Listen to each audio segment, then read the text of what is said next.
Welcome to Do It for the Gram and Enneagram podcast with your host, certified Enneagram coach Milton Stewart, where we do it for the Enneagram, not Instagram. We make moves to improve our lives and our communities. I'm super excited today. I've been away a little while, traveling the world, different Enneagram things, and I'm so glad to be back on the podcast because I'm starting a series that's really centered around women in the Enneagram space, really getting the experience, hearing the voices of women in the Enneagram space, seeing what work are they doing, what things are going on with them, and just really trying to elevate, promote amazing people in the Enneagram space.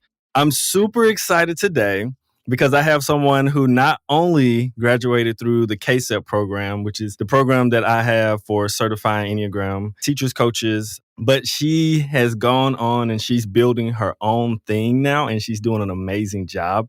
And so I want to introduce one of the most amazing people I know because she has one of the brightest spirits I know, and Caroline McKinney. Caroline, please introduce yourself. Hello. Thank you for that really kind introduction. I'm Caroline McKinney, and I am an Enneagram 3. Yes. Let's go intro.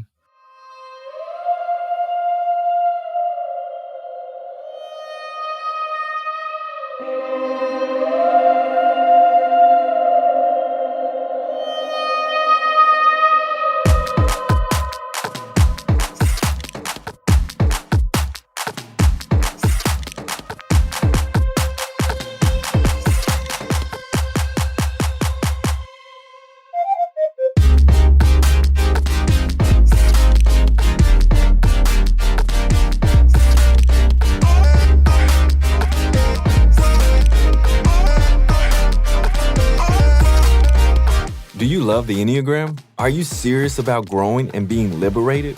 Do you love to learn and grow in a safe community? Well, my Kaizen Community Enneagram program is perfect for you. I teach 12 weekly classes on Thursday night. I am only taking around 15 people. I would rattle off more details and all the benefits, but I'm pretty sure you would rather read them and get back to this episode.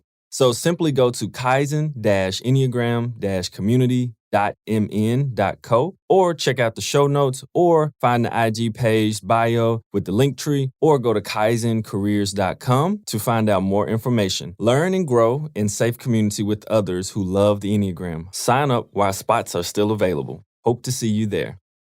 You're entering the Enneagram space like a coach. You are doing many different things. Can you kind of share the direction that you're taking the Enneagram and the use of it in what you do? Yeah, absolutely. So I've had my own business for a few years now with social media marketing. She's a beast. I just want to share that. Yes, she's a beast in that area. Go ahead.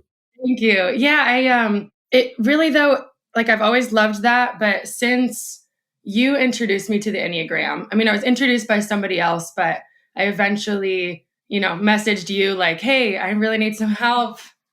Do you do coaching? Let's talk. And then it all went from there.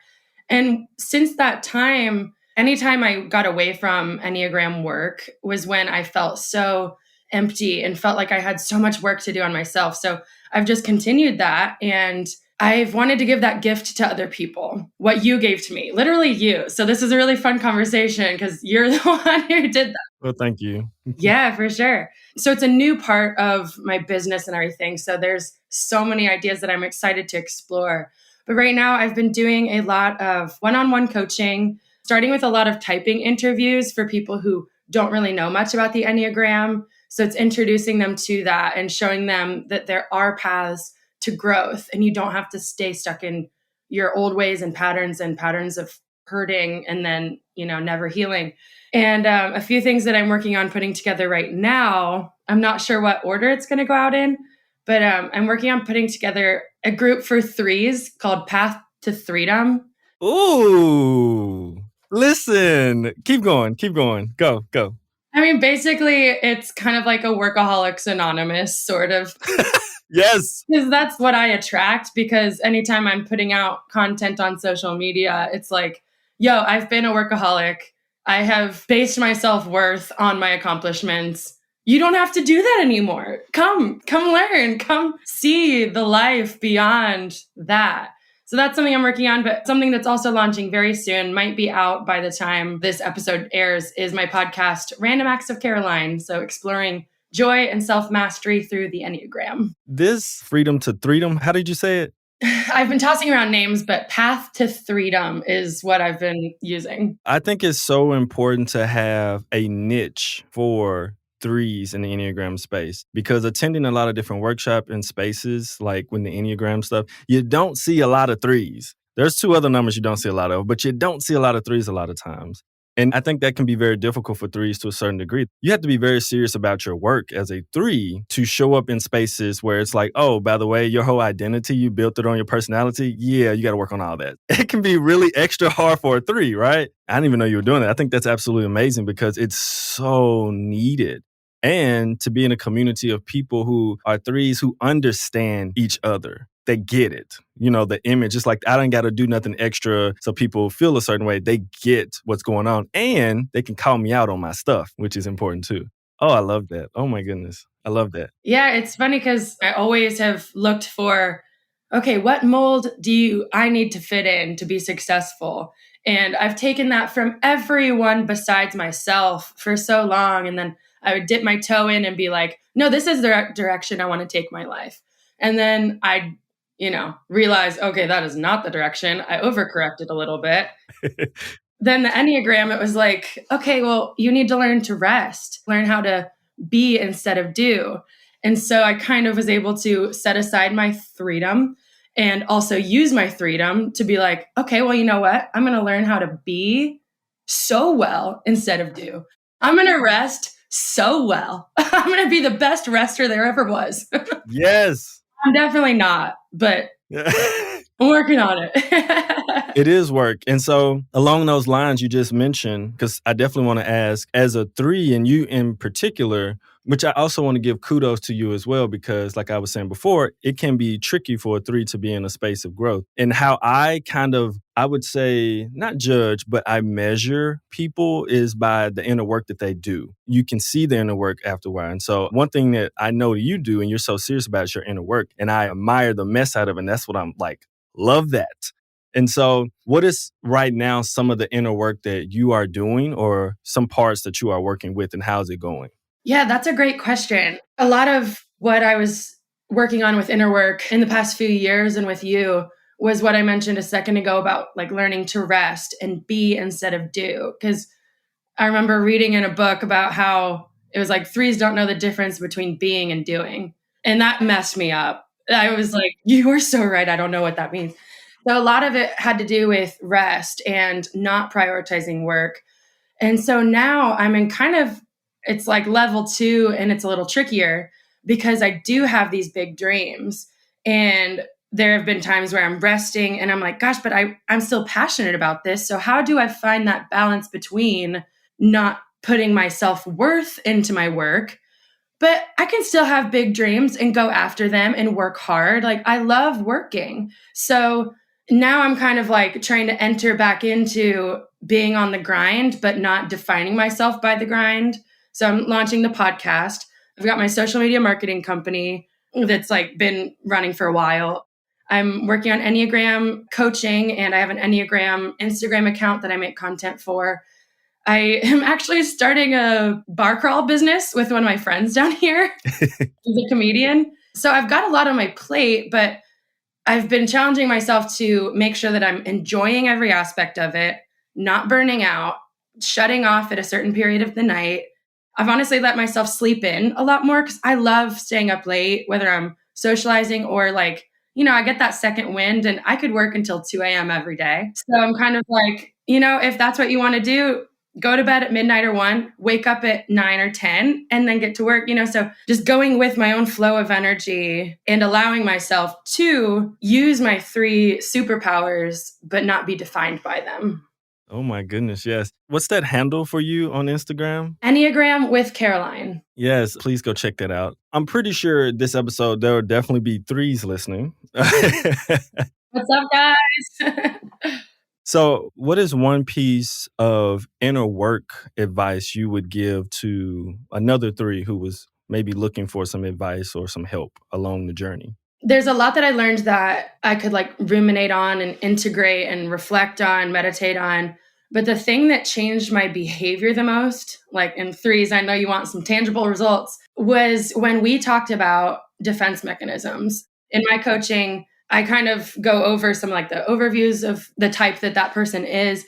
And then I kind of go straight into the defense mechanism because that's what made such a difference for me. And so for the threes, that is identification. So over identifying with positive attributes of role models or whoever's respect or admiration you're trying to gain. And so you taught me to not lying, but if somebody says like, oh, I'm a runner and stuff, well, yes, technically I've run a few times in my life, but by no means do I enjoy it. But there would be times when in conversation, I would, in order to continue the conversation, I'd be like, oh yeah, I run sometimes, blah, blah, blah. When really that's not how I truly feel. So you taught me to feel when my spidey senses are tingling, that I'm about to use that defense mechanism and over-identify with somebody or do something that's not true to myself. So feel those senses, take a deep breath, and then you said to like start with a verbal cue. So like, well, if I'm being honest, or well, if I can speak truthfully, or well, to be real. And that changed everything. Like with my bosses, if they were staying until 7 p.m. and my work was done, instead of staying until 7 p.m. because I did 6 nights before, I would say, okay, well, to be honest, my work is done here. So I'm going to go home. Setting those boundaries through that exercise with the defense mechanism, that is probably the biggest change that I've seen in my life that could be helpful to other threes as well. Ooh, I felt that's so good. I think what you hit on, which is so important, because when we think of boundaries, people think of twos and nines, but to be honest, threes are also on there too. It's like really important for threes to be able to set boundaries as well, to be able to really protect the essence qualities of themselves in their own heart, because the personality structure is easily jump into another role. It's like, well, this role works here. And so I think you hit on something so important of being able to set boundaries as a three for yourself. Because like you said, the workaholism, like it's easy to flow into doing more work. Oh my goodness. I love that. I love that so much. I love that so much. I think one of the things you mentioned too, and we were talking about around the three, you mentioned identification, and noticing it helps for the passion of self-deceit to not continue, right? It helps so the passion of self-deceit doesn't keep kind of reinforcing itself, where threes become something or they become the image that they're not. Can you speak to that some of like how just noticing your defense mechanism has kind of helped prevent or at least see and be more aware of when self-deceit is trying to creep up for you? Absolutely. It doesn't creep up as much now, thankfully. Yeah, woo.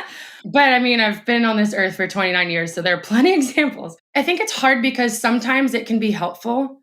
Like I had a Jackie Kennedy phase where I loved Jackie Kennedy. I thought she was the most classy, beautiful, person. So I would read books about her. I would read the books that she liked, and I would wear pearls. I wore pearls all the time. That's fine. And that was like an expression of me. But when I was setting myself aside in situations where it wasn't Jackie Kennedy that I was emulating, it was a friend group that I wanted to be accepted by.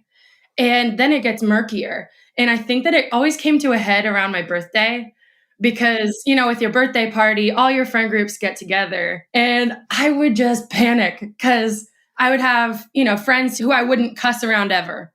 And then I would have friends that I did cuss around. So like, if I do or don't, then one of them is going to see like, oh shoot, okay, we didn't know Caroline as well as we thought we did because she is or is not cursing. I was so multifaceted in high school. So I was on mock trial, so an academic team. I was an athlete. I was in student government. I'm not trying to list all of my qualifications here, but I'm trying to explain how I just had a lot of different friend groups. And so I wanted to be smart in the academic group. And in some of my other friend groups, it was easier for me to fit in if I dumbed down my intellect so as to not scare away anyone, namely men I was interested in. So when they're all together, it's like, oh gosh, how dumb am I? How smart am I going to be? So then you lose your sense of self. And I think that one of the things that helped me get to know myself and start to shine in my own way, which I think that anyone could benefit from, but particularly threes, is I did something where it was me that was meant to shine. So I did a few pageants, Miss Indiana. And through that, you have to prepare for an interview and an onstage question. And so through that preparation, I would, whether I was in the car or on a walk or something, I would look up practice questions and just ask myself. So essentially, I was just like kind of dating myself, like getting to know me, what I like, what I feel, and the pockets of my brain that I hadn't even discovered yet. And so getting to know myself and what I stood for, and then putting myself in roles and situations that didn't require me to be somebody else was really, really healing. That story, that will go forever in my memory now because of like having a birthday party and then having all of your different friends there and being like, ooh. It's like a worst nightmare sort of situation for a three, while also being our dream situation. Like a three's not going to not have, we're not going to skip a birthday party. A three's not going to do that. Oh my goodness. That's such a brilliant story. I love that. I think you illustrate very well how the passion of self-deceit can come in because now you're running around trying to be everything to everybody except you to yourself. I absolutely love that. That is, It's fun to be on this side of it as opposed to the side that's struggling with it and hearing from my Enneagram coach, like, these are the things you need to work on and stuff. Like, it's fun to finally be on this side of it where I don't have everything figured out, but I can celebrate the stuff that I do have figured out now. It feels good. yeah, seriously, like your level of awareness has expanded exponentially, which is a beautiful thing, because now we can do something about it, all of us, when we get more awareness. And so here's another hot question. Can you tell me a story of how you discovered you were a three? I technically took a test before and I scored high on 3 and 7. And I still identify a lot with the 7 and I can't really figure out why. Yep. I think it's because you're my coach and I'm surrounded by 7s and I'm like, they're so joyful. That's what I want to be. But I think it was in our typing interview. Is that kind of what you were thinking? No, it wasn't what I was thinking. I was just wondering about what in your bones felt like even after our typing interview, because you took a test, you did a typing interview, and I pointed out some things because there was quite a few things that rang true for the 3, no doubt about it. You identify very closely with 7 as well. What inside says, ooh, even though I have a lot of 3 qualities to us, because everybody has each Enneagram type in them, right? And we identify a little bit more with others depending on life circumstances and a whole bunch of other stuff. But we have one primary number that we have to do a lot of the work to get on our growth path. So what for you really says and makes you feel like, even though I identify with the 7 a lot, yeah, this 3 is my home base? I think that there are 2 primary things that were like, okay, this is it. And one of those was the chameleon aspect, because I knew that I could go into any situation and know how I needed to act, be, talk, the vocabulary I needed to use in order to be accepted and successful.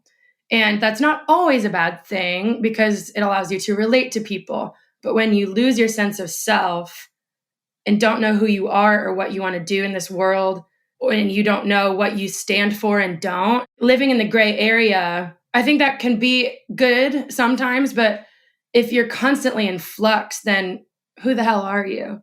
Reading and learning about that aspect of the 3s, I was like, oh yeah, this is it. This is where I am home in all the best and worst ways. And then the other thing was... Can I interject before you give your second one? Because I want to give the audience a little bit of information. So this is what's so important, and this is like a difference between a 3 and a 7. The 3 has different roles and scripts and knows exactly what's needed in different circles. 7s generally take the same script. It's just very energizing and brings everybody's level of energy up and makes them laugh. So there's a difference, but 7s don't usually have that many scripts or roles, where 3s are like, hold up, I'm going here, I'm gonna need this one. And 7s are like, well, I hope this one works. Going to make them laugh and do something silly. So I love how you describe that. I just want to pull that out as like a subtle difference between the 7 and the 3 for people who may be wondering. Yeah. Go ahead. What's your second? Well, on that topic, I did a typing interview and podcast interview yesterday with a YouTuber comedian friend of mine. And based on her YouTube videos and stuff, I was like, okay, going into this, I think she could be a 3 or a 7. And then I explained the concept of chameleoning and putting on masks to her. And she paused for a second, and that concept was almost foreign to her. Wow. So I was like, okay, crossing out the 3. Wow. She's a 7. And then we explored the 7 and she was like, oh my gosh, yeah, that's totally me. Oh, wow. That's awesome. Oh my goodness. Yes. Perfect alignment. Exactly. Yeah. And I was like, no wonder I liked you so much. I know you're not supposed to have favorites, but Second thing was the feeling of I'll be happy when this. I always kind of put off my happiness until I achieved a certain goal. And my goals have always been really big. Dream big has been one of my mantras and quotes for so long. And the time that I kind of healed a little bit of that was I did a solo retreat that you encouraged me to do and kind of gave me some things to meditate on. And I bought a whiteboard from Walmart and just ideated on it and stuff, just writing stuff down, wiping it off, writing stuff down, just to kind of get my head in a thinking space, not a planning space or whatever. And I wrote down all the things that I want to be before I die. And I've come from politics. And one of them was, I want to be the first female governor of Indiana. Another one, I'm a songwriter. I want to be the next Taylor Swift. Another one, I want to be the most impactful podcast on the planet. So you see that I set my sights very high here and say that very high. Happy until then. But I realized that who I was, because when I worked in politics, that was the ladder I wanted to climb, even though I didn't really want to climb that ladder. But because of my instincts, it says climb the ladder you're on. And so when I crossed off governor of Indiana, all of the other ones opened up. Because being myself, if you are constantly thinking about, oh, don't put that out in the world, don't be vulnerable because you're going to run for office someday, and you can't have that opinion out there on the internet. When I crossed that off, the rest of them opened up to me, and I could finally explore the creative aspects of myself instead of feeling like I'm going to be judged constantly. And, just choosing the ladders that I give a care about was huge. That's so huge. And that's so important because, first of all, our political system here in America is garbage. Straight garbage. We won't even go down that rabbit hole because we would be there for hours and hours and then be really pissed off at the same time at the end of the conversation. So true. It's me again, in another one of those funny commercials to remind you that the Kaizen Community Enneagram program is having open sessions. I do 2 cohorts a year. One starts in January, one starts in August. In this program, you will feel heard, seen, and connected. You will leave the program with way more knowledge, a deeper level of growth, and some lifelong friends. To sign up and learn more, go to kaizen-enneagram-community.mn.co or see the show notes or the Instagram bio link tree. All right, back to the episode. I'm so glad that you were able to see those different things and be like, wow, this will make it incredibly hard for me to actually truly get to know and be myself and get to know myself and to be myself, because that is so important. Like you said, playing that role of a politician. Oh my goodness. That's a lot. And especially for someone with the type structure of 3, right? Mm-hmm. That makes it even more difficult. So I'm glad you were able to scratch it out because, since we started the process of coaching and the amount of growth that you have and your ability now to be able to be, like you said, on the other side, the ability for you to now find joy in the work that you do, find joy in being who you are, find more joy in discovering more of who you are and being okay with that. I love that. And so it's good. It's amazing to see your face and your smile. The audience can't see it and the people listening can't, but to see that amount of serious growth and work. And I think that's one of the important things about when 3s get it, like the Enneagram, the self-awareness piece, because the type structure is so serious about, I got to be the best. I got to do this thing. They have a drive to grow and to be better that is rivaled by very few when they get it. The hard part is getting it in our society here in America. But it's I see what I need to do. Okay, I'm seeing it. Okay, I need to work. Let me get to it. Let me grind. Let me do what I need to do. So that's definitely a compliment to you and the work you've been doing and you keep doing and the work you're trying to put out in the world. And I love your Instagram, right? I love your Instagram, what you're doing on Instagram with the Enneagram. I'm amazed by the amount of content you put out, but also not just amazed by it, but I love how you're bringing in 2 elements. We've had these discussions and some meetings I've been in Enneagram space where there are these different generations of Enneagram teachers, professionals, practitioners, right? You have the older ones who are like, what's all this pictures and memes and stuff like this and all that type of stuff, right? You got this one side, right? Oh my goodness, right? And then you have the other side, which is younger, and it's Yeah, I see what you're saying, but none of the stuff you're saying connects to the people. So that becomes the issue, right? It's like this is super deep stuff, and we understand the deep inner work. You do. Not every person putting stuff out there does, but you do. And I love that because of the work that you actually do, you're combining both. You're combining a deeper richness of the Enneagram and like the real purpose, so we can do our inner work, we can feel seen, feel heard, be more self-aware and grow with something that connects to people who don't have every day to sit down and just read books and books on the Enneagram, right? And so it's providing a way to make contact with people so that they can be helped, so they can see themselves a little bit better, and then possibly go further into growth. So what's kind of, I guess, your approach or your thoughts on what I just said, like your approach to how you do it, or what are your thoughts about what I'm saying and like how you produce content so you can help people connect better with the Enneagram and themselves? Yeah, totally. I'll tell you a story because it kind of comes from this. So when I was working in politics in Indiana, my hometown, I'm in Austin, Texas now, I was doing social media in politics, and the internet had always been a happy learning sort of environment to me until I was tweeting for a politician that a lot of people liked, a lot of people really didn't like. So I could have tweeted for this person like, just saved a bunch of puppies from a burning building. And then people would respond and be like, you should go die. And so it was like, whoa, this is a giant bummer. And so I felt really bummed out by that. So at that point, I started doing random acts of kindness and using the internet to put that out into the world. So I would do a bunch of different random acts of kindness. And mainly I would like write a note to a stranger. My podcast was almost called Dear Stranger for this reason. So I'd write Dear Stranger, and then a note of encouragement, and then love a stranger in Indy. And I would hide them around the city for people to find. Like the first one I did, I threw off the parking garage, like the third floor of the parking garage, and like waited for longer than I'd like to admit for somebody to come pick it up. I started the Instagram account Indie Acts of Kindness, and it's not active anymore. Technically, there's Austin Acts of Kindness, but I'm busy with some other stuff, so it's not very active. But I saw the way that that took off. And I saw how many people, no matter your religion, race, political affiliation, socioeconomic status, I mean, the homeless person who I would always buy Coke for on the street, Coca-Cola.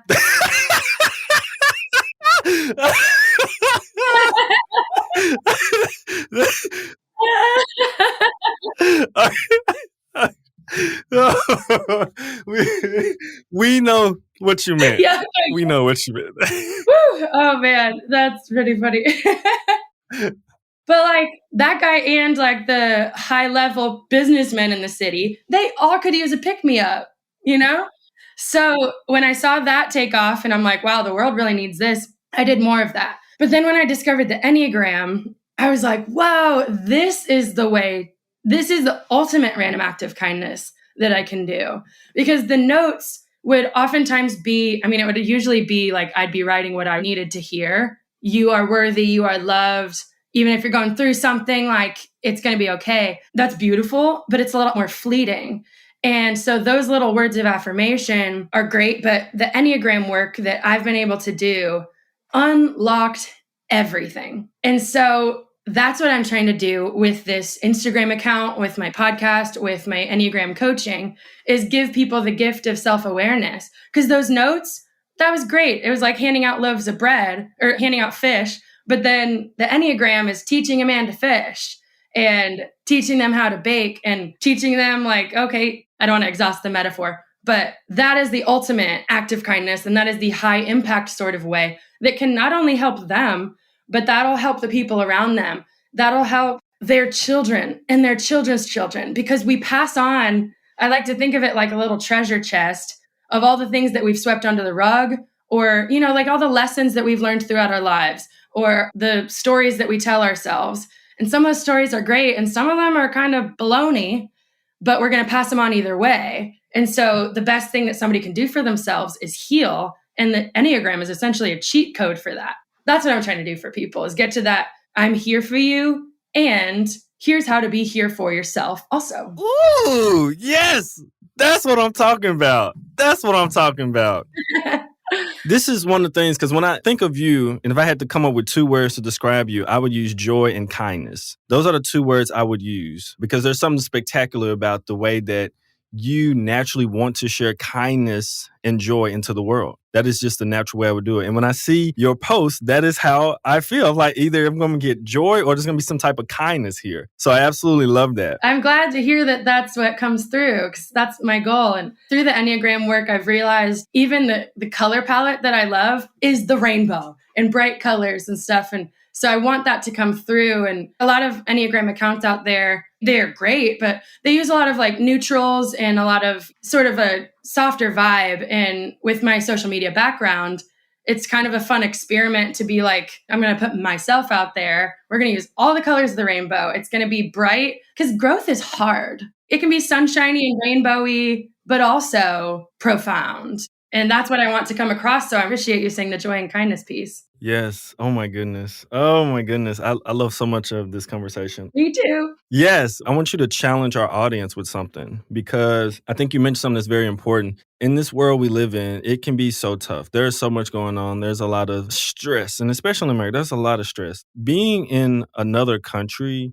there's so much less societal stress, in my opinion. Even when I could speak the language, because granted, some places I couldn't speak the language, so I couldn't understand what's going on. So it may have been something I just didn't feel it, right?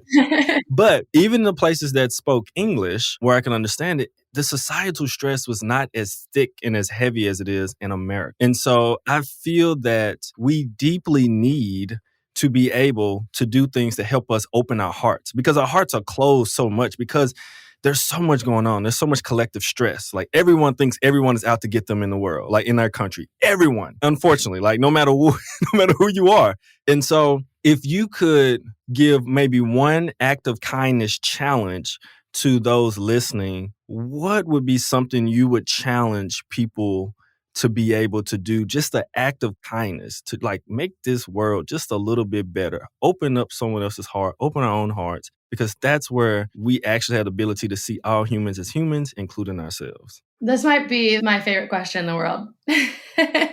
I think that, at the risk of sounding kindergarten teacher sort of, not corny, but it's really getting back to the basics, I guess, is the golden rule. Treat others how you would like to be treated. But to take it a step further, I firmly believe that every interaction is an opportunity to make a difference. If you can see the cashier that is checking your groceries out, your boss who is doing his best to run the branch or something, even though he drives you nuts, your coworker who isn't that kind, if you can see all of them as people who are just doing their best, and sometimes their best is not a very nice person, or sometimes their best is an 8 who has a really, really kind heart, but all they know to do when they get anxious is to Hulk out. Or the 6 who you give good news to, but they have to poke a bunch of holes in it before they can be excited for you. If you can see all of those things and have empathy for them and realize that they're just coming from a different place than you are, and they've got just as much, maybe even more baggage than you do, they're all just trying to survive too. But the Enneagram has helped me see that and see all these people as just grown-up kids doing their best. And like the Enneagram has helped me with that 8 who's hulking out. And then I just give him some time to cool down. And then I talk to the sweet, kind, good-hearted person who wants to have that connection. Or, the 2 who is doing too much, who is kind of driving me crazy a little bit. I can be like, hey, you don't have to do this for me. Let's sit down and have a connection and a conversation. So building that empathy is huge. And that's why the Enneagram is so great, because really we are all pure. We are all good at heart, and we're just doing our best. And if we are in fight or flight, that's when our defense mechanisms are going to come up. That's when we're going to be a jerk. That's when we're going to be flighty, or whatever our defense mechanism is. We're all just doing our best. So the best act of kindness that you can do is to just be your best. Like smile at the cashier, give the 8 some time to cool down, have patience with the 6. And of course, that goes for every number in their own way. But just be a light and allow other people's light to shine, even though there's a bunch of crap in the way sometimes. Thank you for that. I love that. And I hope those listening actually take this challenge on to go there, to be there. There's 1,000 opportunities or more a day easily to show and share kindness with someone. And like you said, Caroline, even for the people who, get on our nerves, those people have hearts, have pains, have struggles, hurts, unhealed wounds internally. And if we can really imagine and understand that they have them just as much as we have them, it changes the way we work with people, because our heart has to shift differently, because it says, oh, wow, you hurt like I hurt. Oh, I didn't know that. Because there's just so many untold stories that we don't know of people. And if we can understand the stories, and I heard a lot of stories last week that I cannot share, but to see that a person is functioning the way they are with what they've been through, you'd be like, wow, they're actually amazing and great. Like, I didn't know they had all that going on or experienced all that. And so, like you said, if we could just remember that, including myself, just remember that, and be like, okay, this person is doing the best they know how right now. So thank you for that challenge. And I really do hope every single listener takes that challenge on, because if we want this world to be a better place, we want people to feel more humane, it starts with us, the individual listening with the ears right now, including me. So I definitely encourage everyone to take that challenge on.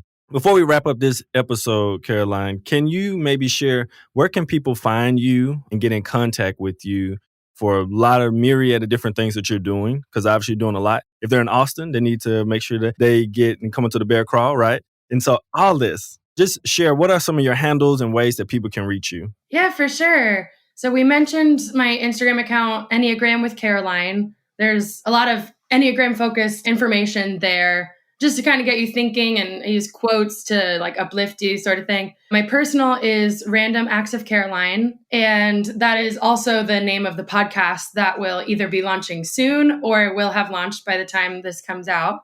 And if you're interested in like typing interview, Enneagram coaching one-on-one, or in the groups that I'm going to put together, especially like the one focused on the threes, just DM either of those Instagram accounts, but probably Enneagram with Caroline would be best. I think that's all I'll plug for now. But also, if you're in Austin, Texas, one thing I'd like to plug is I would love to hear from you if you are interested in being on a podcast. On the podcast, I've been doing some typing interviews with people, especially like comedians, because typing interviews can get really personal, but comedians typically don't have a lot of personal stuff they're not willing to share. Facts. So if you want to do a typing interview, or if you want to just share some thoughts, I'm also putting together some episodes that are like amalgamations of thoughts from a lot of people. So if you want a platform and would like to be on the podcast, also reach out to me as well. Awesome. Thank you so much for being on the show today. This was absolutely great. Big laughs, like big heart going in. Like there was this part I was like, ooh, there's the fire. Ooh, I feel it. I was like, there we go. I can see all this authenticity coming out. I see it. I feel it. I had my coffee today. I did my meditation. I came ready. Yes, that inner work is real. I'm super excited about that. I do want to drop this piece of information for those listening. July 20th through the 23rd, 2023 will be the IEA International Global Conference in San Francisco. Signups will go on a little bit later this year, but mark your calendars if you are serious and you love the Enneagram. This is where some of the best teachers around the world will be at, and some of the most amazing people who love the Enneagram. So it's a wonderful space, and I just want to pass that word off to everyone who's listening, because I would love to see you there as we continue to do this inner work, helping ourselves be better and helping the world be better as well. I thank you all for listening. Thank you so much for everything. Thank you, Caroline. Please go check out Caroline's different handles. They'll be in the show notes so you can check them out. And I'll see you in the next episode. So next time you're feeling a little crazy and you're about to act out of pure ego, take a deep breath, breathe, and do it for the gram, the Enneagram, of course, and make a better choice. And we'll see you on the next episode. Bye.